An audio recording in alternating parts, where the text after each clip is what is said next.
At least 200 Chinese investment proposals are awaiting security clearance from India's Home Ministry.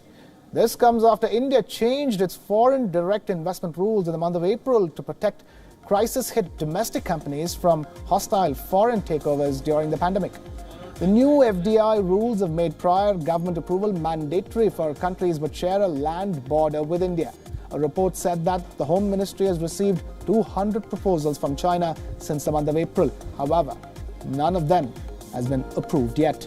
Earlier, the government's permission was required only in crucial sectors like defense, telecommunication and mining. Before the month of April, companies had to just notify the Reserve Bank of India. Earlier this year, concerns were raised when Chinese central bank announced that it has bought stake in Indian lender HDFC. The rules are unlikely to be eased anytime soon as tensions remain high along the India-China border.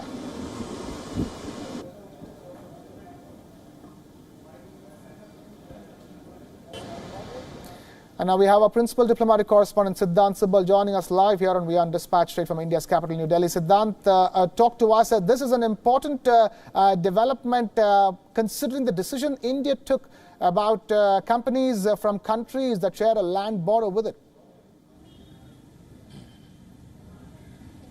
Well, yes, Krishna, it's an important decision, but not a surprising decision given the fact that it looks like a policy is being put in place regarding investment or data security from China. Regarding the apps, we know that Indian government just weeks after the Galwan incident in which the Indian army lost 20 of its soldiers announced that it is banning 59 Chinese apps, including the famous TikTok app, and then thereafter this decision being announced, 47 apps being banned, the Chinese apps being banned. But by and large, these apps are clone version of the 59 apps which are banned, including camera, scanner, and of course TikTok Lite and other of these apps. But by and large, we know that when it comes to investment as well, the Indian government has been tightening the process of investment coming from China. In fact, just last week, when it comes to public procurement, the Indian government announced that the Chinese companies will have to face more scrutiny.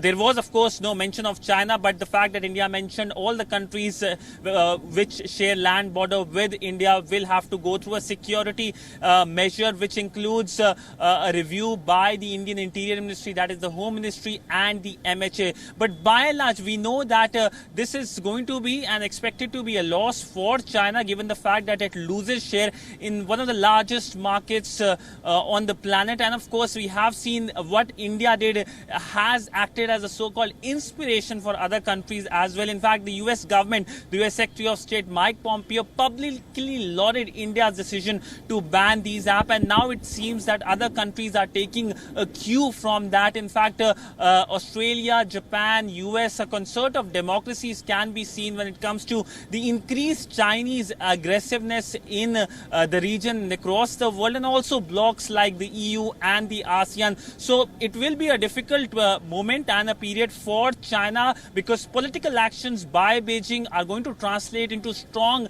actions by other countries, especially when it comes to investment, commerce. Right. And if China believes that it is the next superpower, it looks like it's going to face a lot of tough and difficult problems globally when it comes to investment.